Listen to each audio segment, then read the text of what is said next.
Ah.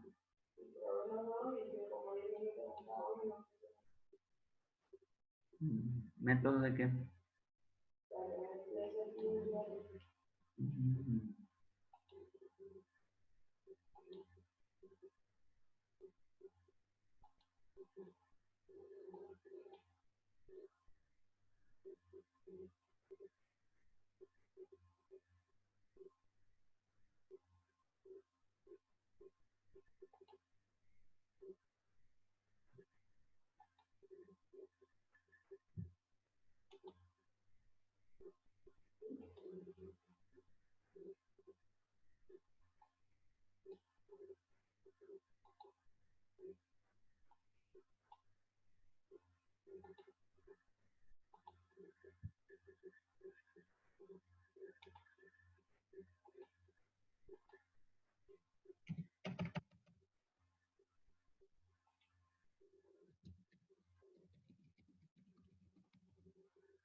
Bueno, vamos a arrancar porque hemos dejado pasar bastante tiempo.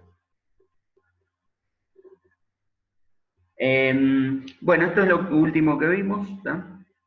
Vamos a ir a la siguiente filmina. Acá lo que nosotros vamos a analizar es cuál es el impacto que tienen los impuestos sobre la cuenta corriente, ¿tá? Uy. Sí, ¿no? Sí.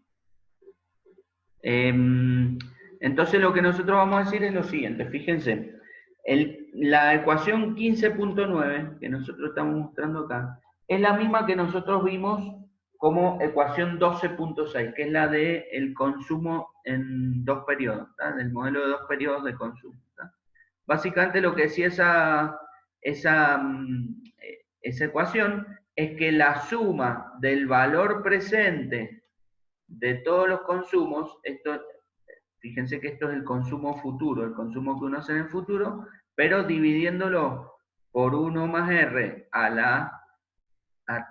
elevado a la cantidad de periodos que yo quiera traerlo, como esto es solamente un periodo, entonces esto está elevado a la 1. ¿Tá? Si yo quisiera más periodos, tendría que ir haciendo, por ejemplo, el consumo del periodo 3 sería igual a 1 más R elevado al cuadrado. ¿Tá? Y así con cada uno de ellos. ¿Tá? Entonces, de esa manera yo estaría trayendo los valores futuros para ver a cuánto equivalen en el presente. Entonces, sumando esto, que sería el valor presente del consumo futuro, más el consumo presente, ¿está? A esto se le llama, a todo esto, se le llama el valor presente del consumo. ¿Está? Ese sería el valor presente del consumo. Y nosotros en la ecuación de consumo, en el capítulo 14, habíamos dicho que la suma o el valor del consumo presente, es decir, todo esto que marqué yo acá, tenía que ser igual a el valor presente de los ingresos. ¿Tá? O sea, el valor presente de los consumos tenía que ser igual al valor presente de los ingresos, ¿tá? Que es la suma de estos dos elementos. Lo que nosotros hemos hecho acá es agregarle a esto cuánto se paga de impuestos, ¿tá? En cada caso. Con lo cual, el ingreso que yo tengo aquí ya no es el ingreso solamente, sino que es el ingreso disponible, o sea, la plata que a mí me queda en el bolsillo, porque a lo que yo gano le resto lo que pago de impuestos. ¿Tá? Y lo mismo sería acá, sería el ingreso futuro, por eso le pongo un 2, menos los impuestos futuros que tengo que pagar, me va a quedar el ingreso disponible a futuro. ¿Tá? Dividido por 1 más R, me da el valor presente del ingreso futuro, del ingreso disponible futuro. ¿Tá? Y recuerden que eso en la ecuación del capítulo de consumo, el valor presente de los ingresos era igual a la riqueza de las personas o de las familias. ¿Tá? Eso era lo que nosotros considerábamos. ¿Tá? Entonces, básicamente lo que hemos hecho es tomar la ecuación de consumo del capítulo 12 para el modelo de 2 periodos y agregarle los impuestos, ¿tá? Para ver. De esta manera, nosotros lo que vamos a ver es cómo variaciones en estos impuestos generan variaciones en las decisiones que toman las familias acerca de consumo y de ahorro. ¿Tá? Como toman decisiones acerca del consumo y acerca del ahorro, van a tomar decisiones acerca del ahorro, entonces van a tomar decisiones acerca de la cuenta corriente, porque acuérdense que la cuenta corriente es igual al ahorro menos la inversión. Entonces, en cuanto estemos tocando el ahorro, vamos a estar tocando la cuenta corriente. Esa sería la relación que nosotros tenemos que analizar. Cuando yo varíe impuestos, vamos a ir haciéndolo. Cuando yo varíe alguno de estos impuestos, estos van a impactar sobre el consumo. Y cuando impacten sobre el consumo, esto también podría llegar a impactar sobre el ahorro. Y cuando impacte sobre el ahorro, esto podría llegar a impactar sobre la cuenta corriente. ¿Tá? Esa sería la vinculación o el canal que nosotros vamos a estar analizando acá. ¿Tá? Varía los impuestos, varía el consumo, varía el ahorro y varía la cuenta corriente.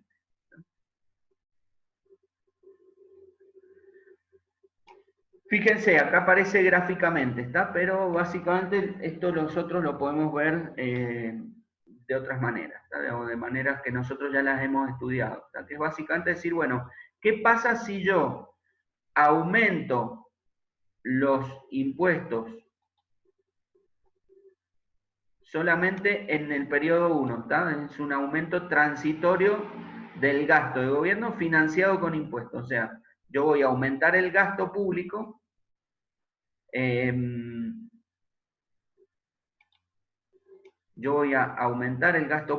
el periodo 1 y con el aumento del gasto público lo voy a financiar con aumento en los impuestos solamente del periodo 1. Entonces lo que nosotros tenemos que tener en cuenta es que ahora el ingreso disponible en el periodo 1 es más pequeño porque ahora le resto una mayor cantidad de impuestos a algo que al ingreso que yo ya tenía. Entonces el ingreso disponible disminuye. ¿Qué es lo que vamos a hacer nosotros según la teoría de los dos periodos? Según la teoría del consumo de los dos periodos. Bueno, acuérdense que a nosotros, a las personas, digamos, a las familias no les gusta reducir su consumo en un periodo y después volver a consumir mucho en el periodo 2. Entonces lo que vamos a hacer es darle, como esto es transitorio, ¿tá?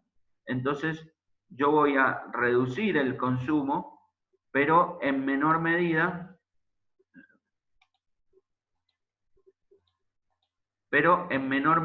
de lo que se redujo el ingreso disponible. ¿Tá? Entonces, ¿qué es lo que va a pasar? Y lo que va a pasar es que yo, supónganse, ahora gano, vamos a hacerlo así, miren, el gasto se aumenta en 100 pesos, ¿tá? O en 100 millones, si quieren. ¿tá? Entonces, eso significa que yo voy a aumentar los impuestos en 100 millones. Y entonces el ingreso disponible se reduce en 100 millones. ¿tá? Pero lo que yo digo es, ahora, de los 100 millones, yo mi consumo lo voy a bajar en 70 millones. O sea, la caída en el consumo va a ser más pequeña que la caída en el ingreso disponible. ¿tá? ¿Qué hago con los otros 30 millones? Bueno, los otros 30 millones son para reducir, o sea, ¿de dónde saco los otros 30 millones? Y de la reducción del ahorro. ¿tá? O sea que esto, aquí le vamos poniendo signos. Estos van en positivo, estos van en negativo. Y este va en negativo. Entonces eso significa que la caída en el ingreso disponible está, digamos, bancada o está compuesta por una caída del consumo presente y una caída del ahorro presente. Ahora, esto nosotros tenemos que tener en cuenta qué pasa con la cuenta corriente durante ese momento. Bueno, y durante ese momento lo que nosotros vamos a tener, acuérdense que la cuenta corriente es ahorro de ese momento menos inversión de ese momento. ¿tá? Si nosotros vamos a suponer que es un país pequeño, entonces lo que vamos a decir es la tasa de interés no se ve afectada, ¿tá? Si es un país pequeño. Entonces, la caída en el ahorro lo que genera es una caída similar o un empeoramiento similar de la cuenta corriente. O sea, yo reduzco en 30 millones de pesos el ahorro y la cuenta corriente empeora en 30 millones ¿tá? Para ese momento. ¿tá? En el periodo 2 no tenemos cuenta corriente, ¿tá? Básicamente porque obtendríamos, pero no tendríamos ahorro. ¿tá? Entonces, básicamente lo que tendríamos es una cuenta corriente que sería deficitaria, ¿está? Pero no lo vamos a tomar porque es una complicación. ¿está? Entonces, básicamente, lo que nosotros decimos es, cuando el gobierno aumenta su gasto público de manera transitoria, financiado con impuestos, lo que genera es que caiga el ingreso disponible y entonces cae en el consumo de ese momento y el ahorro de ese momento. Y por lo tanto, la cuenta corriente de ese momento también empeora. ¿tá? Entonces, fíjense cómo que el Estado aumente su gasto, lo que genera es que haya un empeoramiento de la cuenta corriente. ¿tá? Esto de si es con país con control de capital, esto se los dejo a ustedes, pero básicamente tengan en cuenta que los países con control de capital es como si fueran países cerrados. Entonces, cuando baja el ahorro, hay menos dinero disponible para prestar. Entonces, la tasa de interés sube. ¿está? Recuerden que la tasa actúa como si fuera el precio del dinero que se presta. ¿está? Entonces, la tasa de interés sube y entonces se cae el ahorro, pero también se cae la inversión y la cuenta corriente no varía, o varía muy poquito.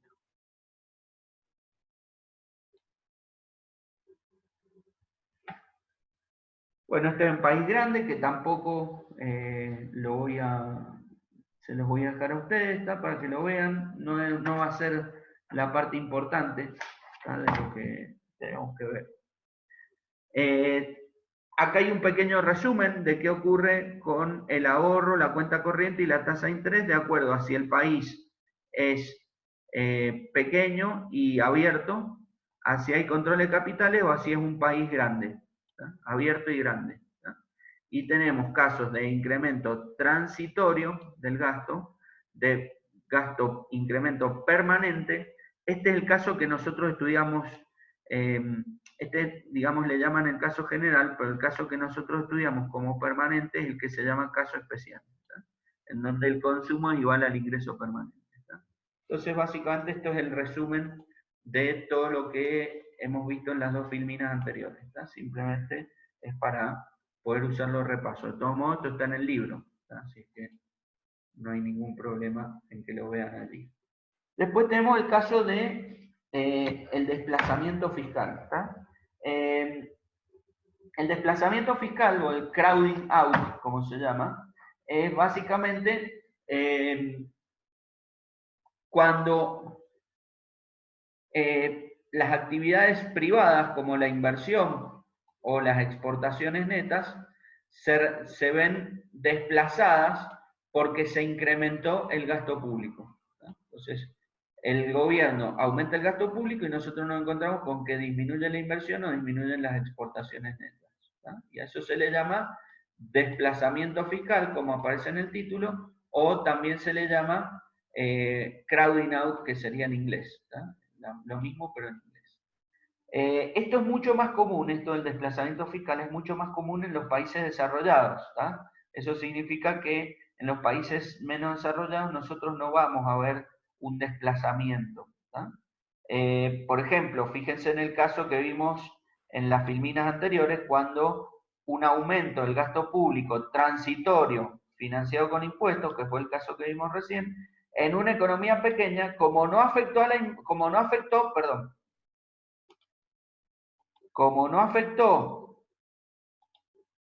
a la tasa de interés, que es la tasa internacional, entonces no afecta a la inversión.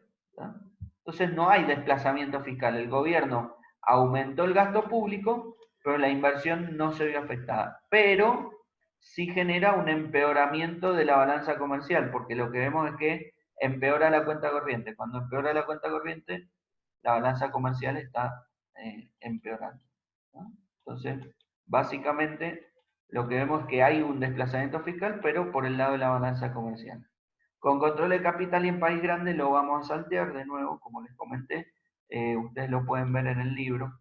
No es probable que que evaluemos esta parte, ¿tá? Pero la dejamos ahí a disposición. Recuerden que en cualquiera de los dos casos, una de las cuestiones claves es que la tasa de interés se varía, ¿tá? Y cuando varía la tasa de interés, entonces afecta a la inversión, ¿tá? Y en el caso del país grande, la tasa de inversión, la tasa de interés también varía y entonces también se ven afectados no solamente la inversión del país grande, sino la inversión del resto del mundo. ¿tá? Eso sería en resumen lo que tendríamos, ¿tá? Pero no va a ser considerado en los exámenes. ¿tá? A nosotros nos interesa economía pequeña porque países como el nuestro y la gran mayoría de los países son países de economía pequeña, es decir, abiertos y con, digamos, abiertos al mercado financiero y con un tamaño pequeño en relación al tamaño del mercado financiero. ¿tá? Y otra de las cuestiones importantes es que cuando vos aumentás el gasto público de manera permanente, o sea, lo vas a aumentar ahora y para siempre, esto no genera efectos sobre el nivel de ahorro de las personas. ¿tá? Y tampoco entonces genera efectos sobre la tasa de interés, aun cuando fuera país con control de capital o fuera un país grande. ¿tá? Entonces, en definitiva, el aumento del gasto público de manera permanente tampoco genera crowding out o desplazamiento fiscal. ¿tá? Solamente lo veríamos cuando es transitorio el aumento del gasto público. ¿tá? Y es mucho más común en los países desarrollados.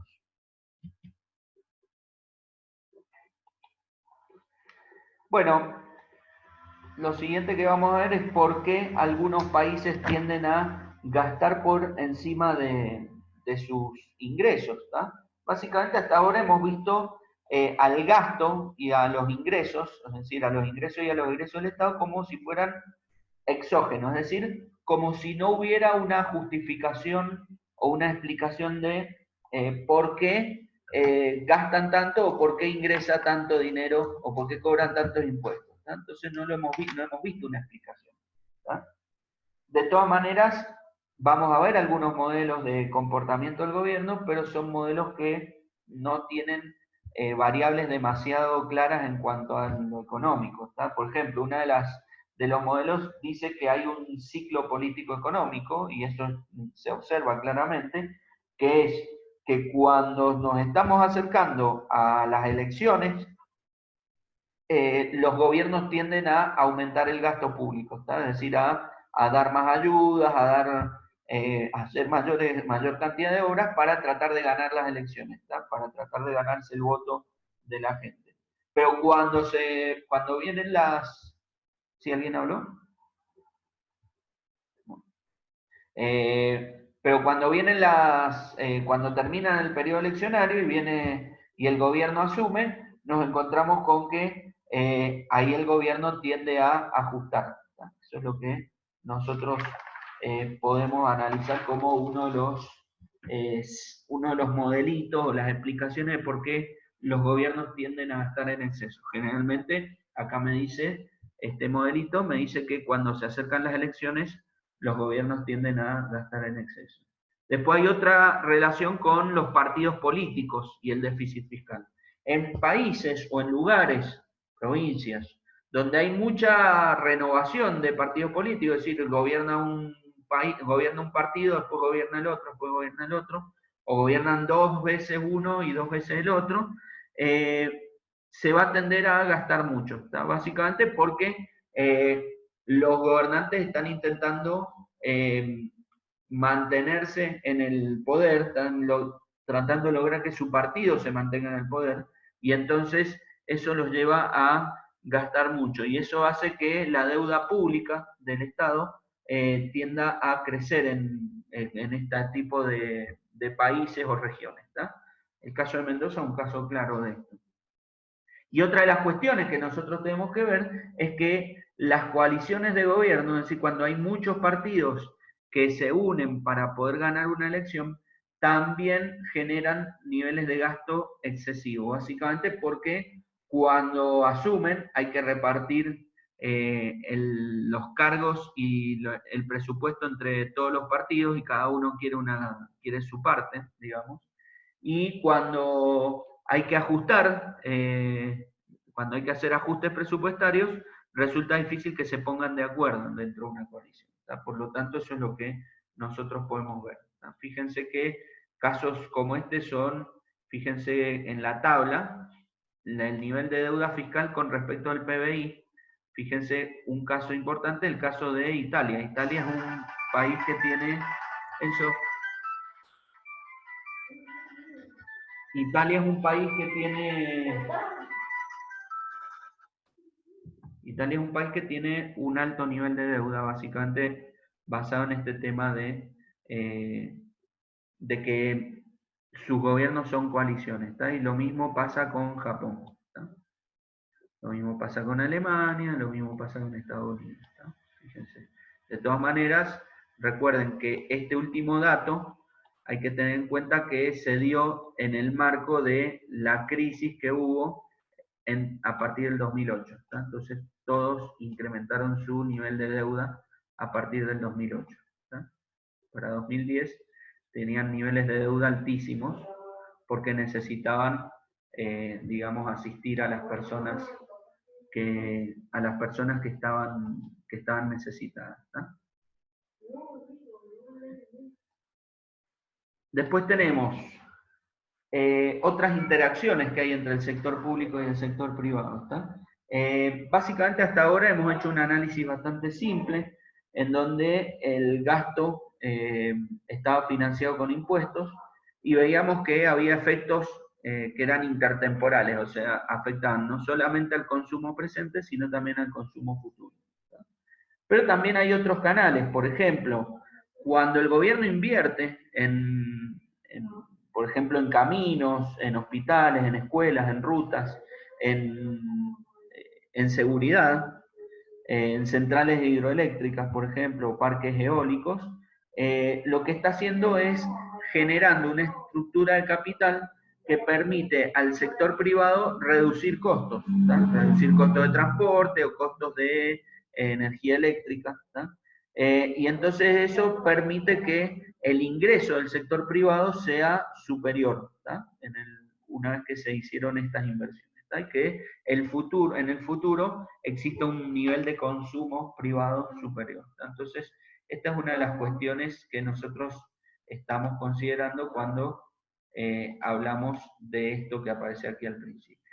Y después tenemos que tener en cuenta que los subsidios e impuestos lo que hacen es distorsionar los precios, distorsionar los precios relativos. Cuando yo le doy un subsidio, por ejemplo, a la producción de leche, lo que estoy haciendo es que el precio de la leche sea relativamente menor que si no tuviera el subsidio, comparado con la carne, por ejemplo, con otros bienes. Entonces, en definitiva, lo que hacen es distorsionar los precios relativos y eso lleva a que las personas también tomen decisiones distorsionadas. Entonces, tenemos que considerar que los impuestos y los subsidios generan distorsiones sobre las decisiones de las personas.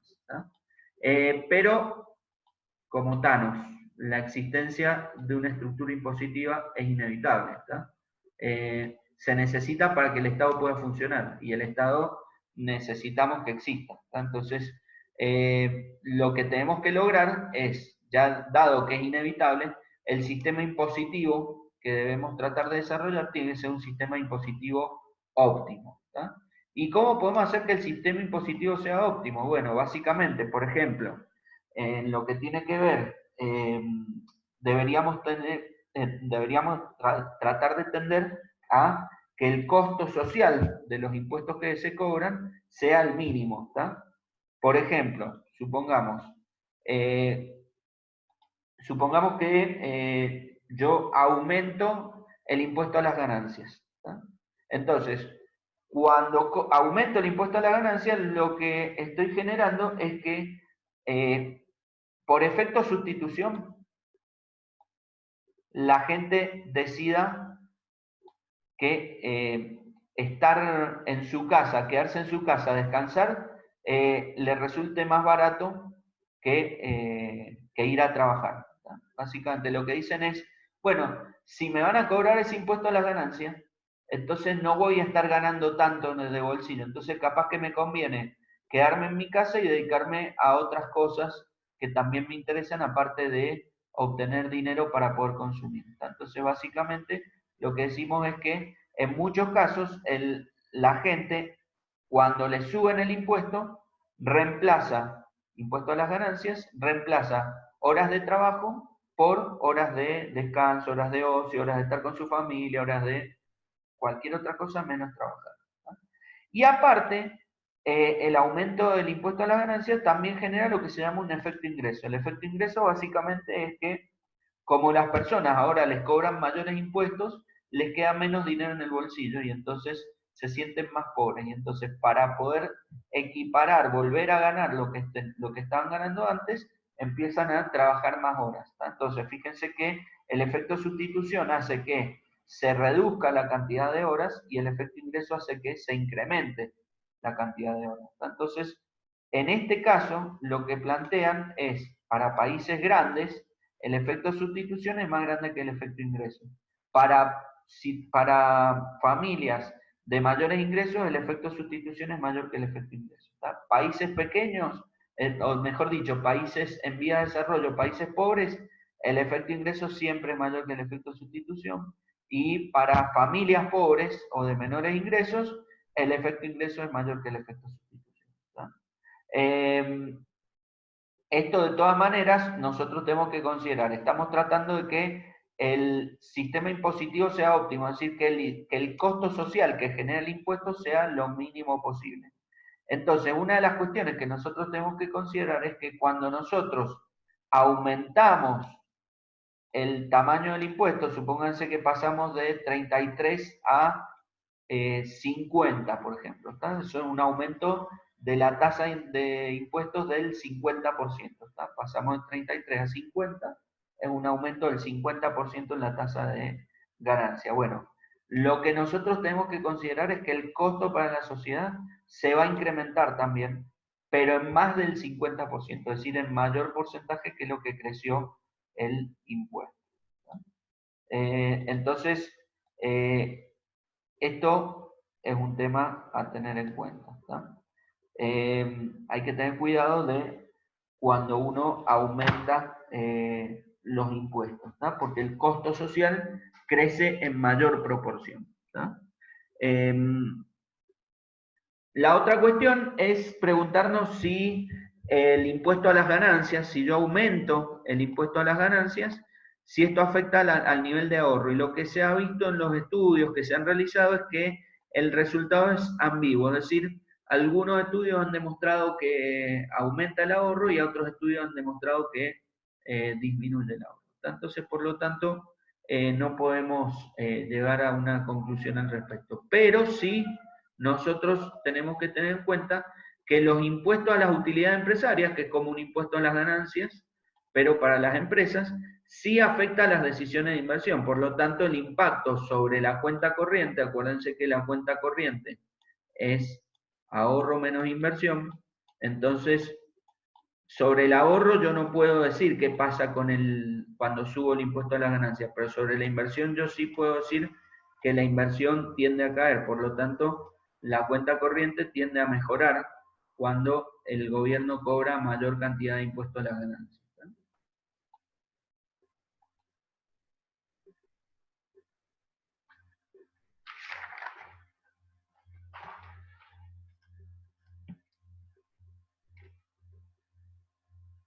Bueno, lo que nosotros vamos a pretender entonces es que si queremos que el gobierno genere el menor costo social posible, tenemos que ver qué tipo de impuestos vamos a cobrar y en qué momento lo vamos a aplicar. Es decir, tratando de que el costo social sea el menor posible. Por ejemplo, una de las cuestiones que se plantea es que se suavice la tributación. Esto significa que el tamaño del impuesto, el porcentaje de impuestos se mantenga a través del tiempo.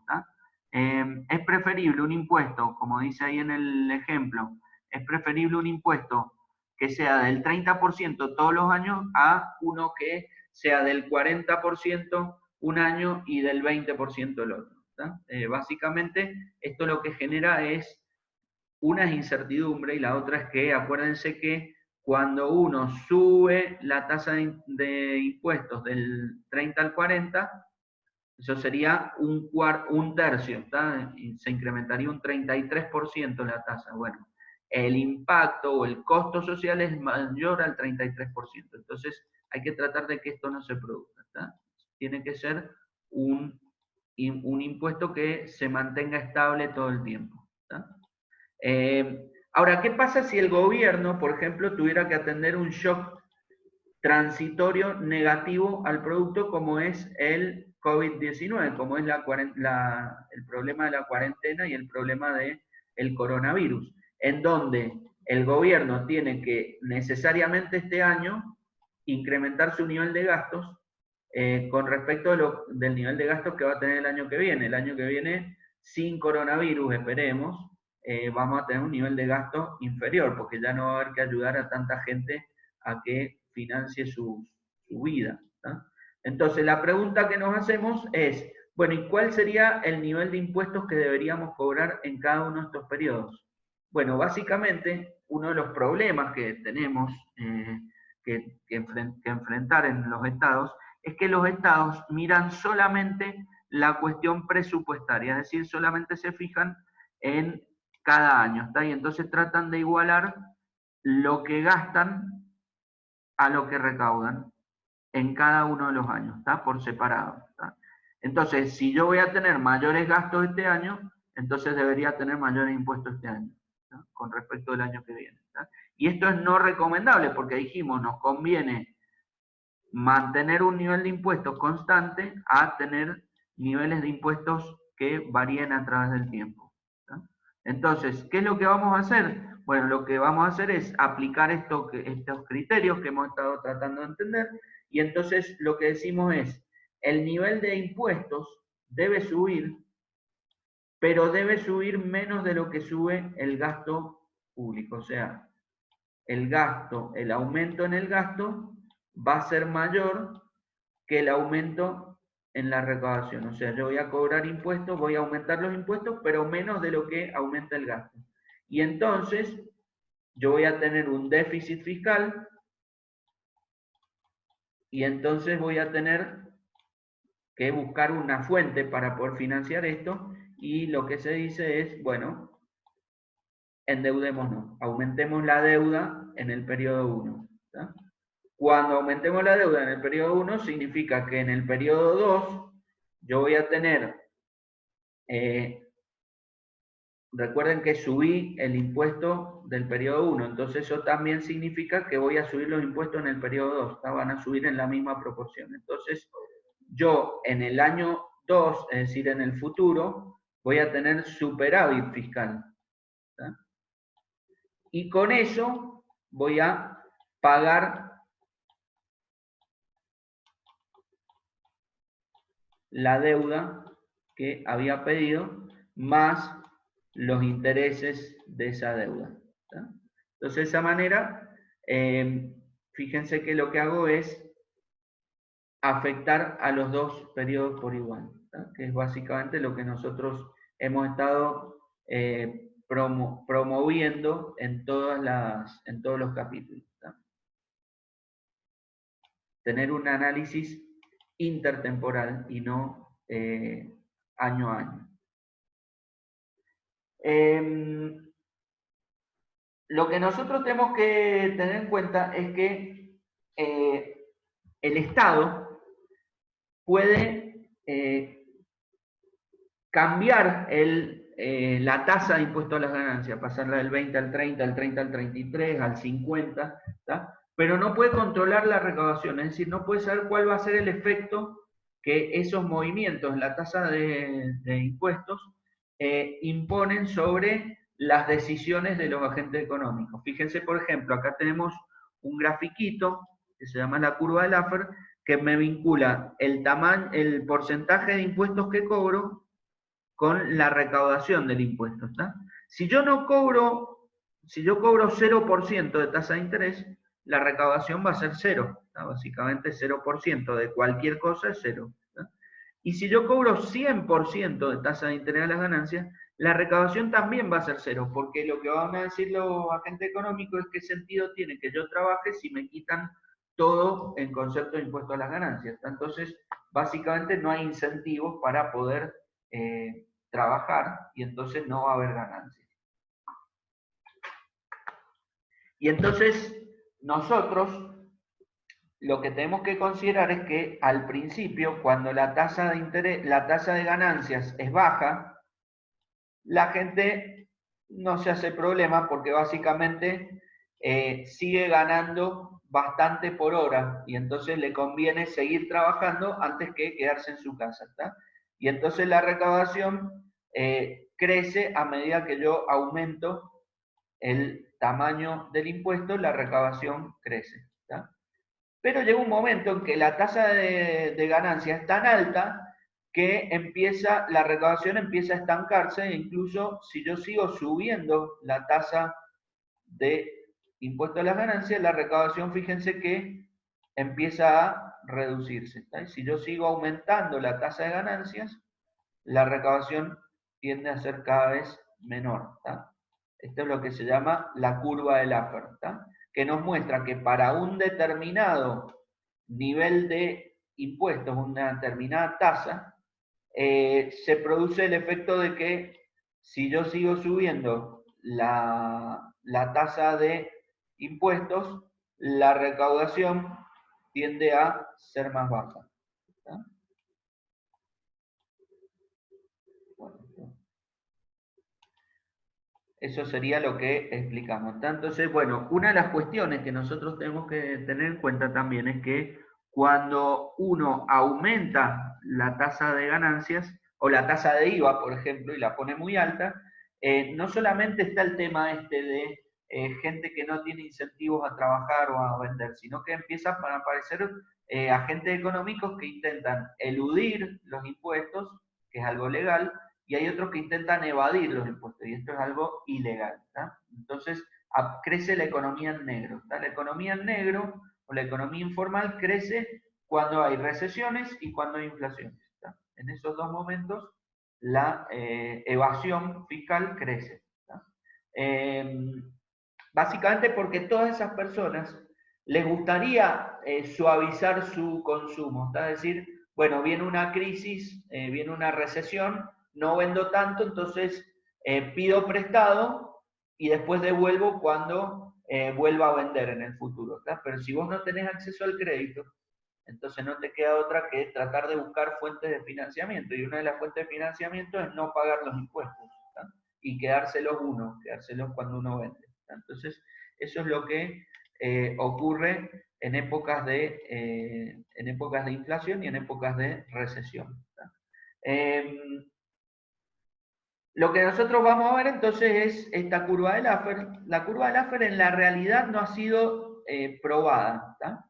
Pero ¿cómo podría darse cuenta uno? Bueno, lo que uno hace es decir, bueno, yo tengo un determinado nivel de impuestos en estos momentos, supónganse 25%, y me preguntan, ¿de qué lado de la curva de Laffer estoy? A este lado se le suele llamar el lado bueno, porque aumentar la tasa de impuestos significa aumento de recaudación, y a este lado se le llama el lado malo, porque aumentar la tasa de impuestos implica disminución de la recaudación.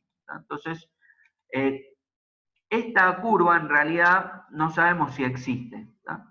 ¿Cómo podemos saber en qué lado de la curva nos encontramos? Bueno, lo que hay que hacer es hacer un experimento, pasar de 25 la tasa de ganancias, de impuesto a la ganancia, por ejemplo, a 30. Y ver qué pasa con la recaudación. Si la recaudación aumentó, entonces estoy del lado bueno de la curva de Laffer. Ahora, si yo estoy con 25 acá y lo paso a 30, entonces la recaudación baja. ¿tá? Entonces, lo que yo voy a decir es, estoy en el lado malo de la curva de Laffer. ¿Qué tendría que hacer? Y revertir el aumento del impuesto a las ganancias hasta que cuando lo revierta, fíjense que empieza a subir de nuevo la recaudación hasta que veas que se estanca. ¿tá? Si lo sigo bajando, la recaudación baja. ¿tá? En cambio, si estoy acá, me conviene seguir aumentando el impuesto a las ganancias porque la recaudación sigue creciendo hasta que se estanque. Cuando se estanque, listo. Ya no hay que seguir aumentando las ganancias. ¿tá? Bueno, y finalmente, una de las cuestiones que nosotros tenemos que considerar es esto que yo les había comentado, que cuando hay recesiones,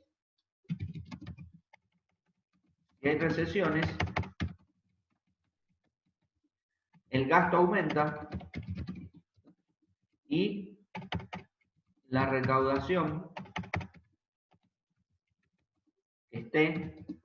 disminuye. ¿tá? Por lo tanto, se espera que haya déficit fiscal. ¿no? Es algo normal ¿no?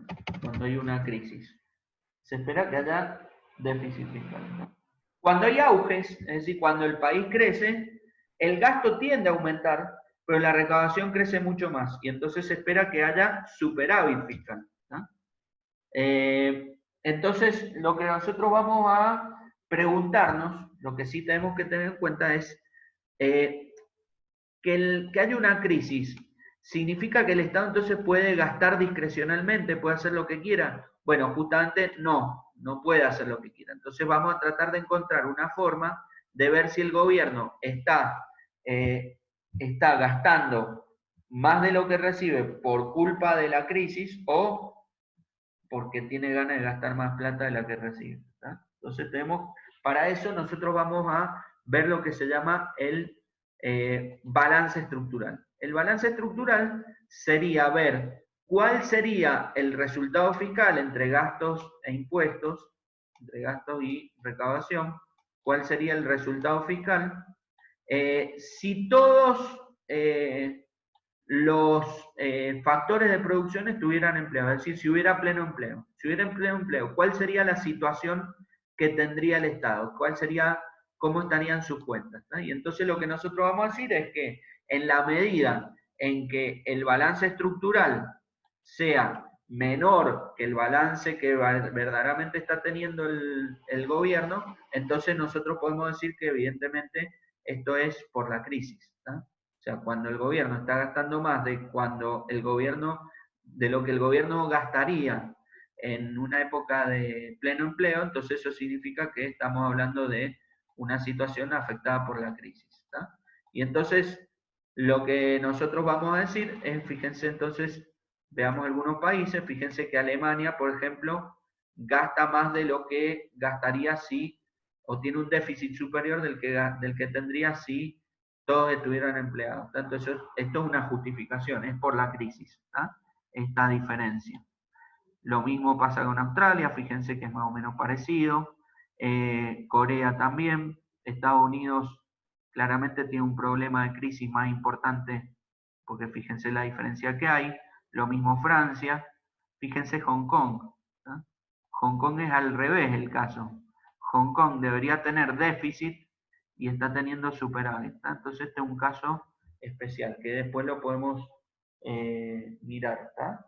Pero también está el caso similar, que ese sí se puede explicar, que es el caso de Noruega. ¿tá? Fíjense que Noruega es muy parecido a Hong Kong.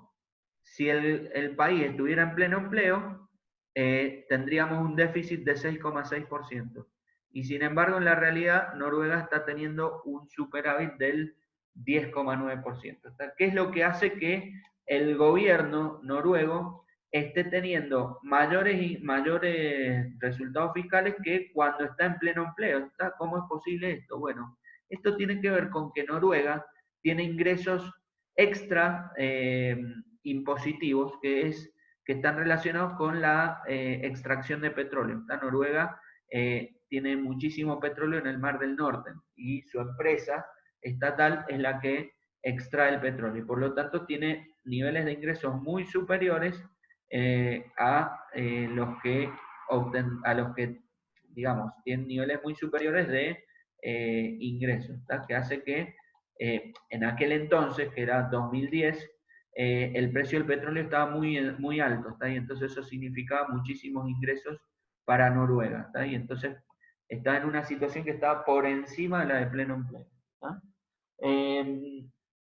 Bueno, y como recomendación les recomiendo que lean en el libro la situación de Chile acerca de su regla fiscal, ¿tá? Que es básicamente la creación de un fondo anticíclico. Cuando uno tiene superávit fiscal, guardar dinero y cuando viene el momento de las crisis, poder usar ese dinero para poder equilibrar la situación económica sin necesidad de estar pidiendo prestado, sin necesidad de endeudarse. Bueno, esto sería todo lo que tenemos para dar por hoy. Has quedado vos solamente, Fabricio, escuchando. Así que bueno, acá terminamos de ver todo. Acá terminaríamos también con toda la teoría que entraría en el examen. El examen creo que, a ver, déjenme ver cuándo lo tomábamos. El examen va a ser el 12 de mayo, ¿tá? Hoy es 4. ¿tá? Sería el miércoles que viene estaríamos tomando el examen. ¿tá? Entonces vamos a usar mañana y el martes que viene como momentos de hacer, digamos, consultas o de ver algunas cosas que necesiten. Bueno, si no hay preguntas, nos estamos viendo, no sé si mañana, quizás mañana no tengamos clase. pero sí estoy a disposición de ustedes vía email para que me consulten si tienen algún tipo de duda. Bueno, muchas gracias y nos vemos la semana que viene.